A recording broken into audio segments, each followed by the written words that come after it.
Pillows in fun colors or patterns can really rev up your room. And good news, they're not too hard to make. Or you can even update old ones you have laying around. Angela Walters is a fabric designer. Welcome back to the show. Well, thanks for having me back. I'm excited. Now this is something that's even for the inexperienced sewer. The beginning sewer, definitely, yes. What supplies do you need? Well, you need a pillow form or stuffing, and then some fabric to make it. It's pretty much that easy. And a sewing machine, too. And a sewing machine. That's an important requirement. Yeah. Okay, you have a great example. You're going to show us how to make this great detail, which you could add to an existing pillow or make your own. Exactly. Using fun, bold prints is a great way to jazz up any room. I mean, it's definitely cheaper than getting a new bedspread.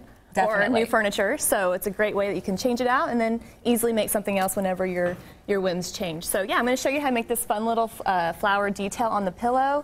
It's real easy, and then at the end I'll tell you how you can even do it without sewing. So like using glue, hopefully fabric glue. I love it. Okay, so let's start. So starting with just your big square, this would be your pillow. You're going to draw a circle. Normally you might use something a little bit lighter, but I used a Sharpie so that maybe we could see it a little bit better. Okay. And then you're going to need some squares of fabric, just some fun different colors that you'd like to give it a scrappy look. All right. So what you're going to do is take your square and you're going to cut it into a circle.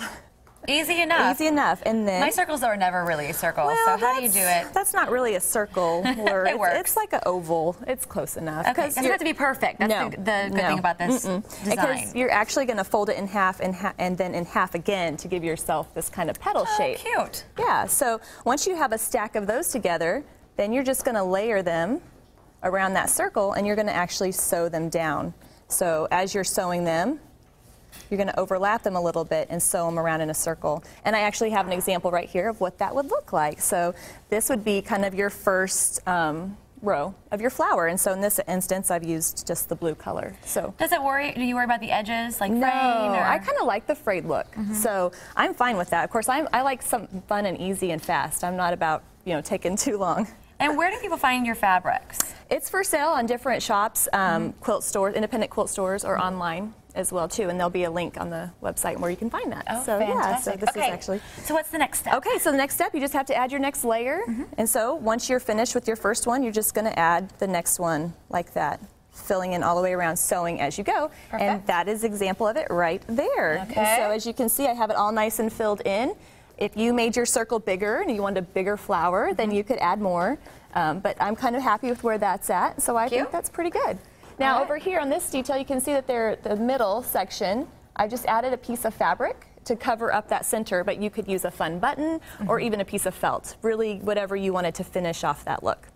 So once you're finished with that, you're ready to turn it into a pillow. So let's pretend that this is our finished flower. And then you're basically just sewing in a straight line, which that's really nice. Yes, yes. So you're just going to layer your two pieces together, right sides together, so that your flower is tucked on the inside.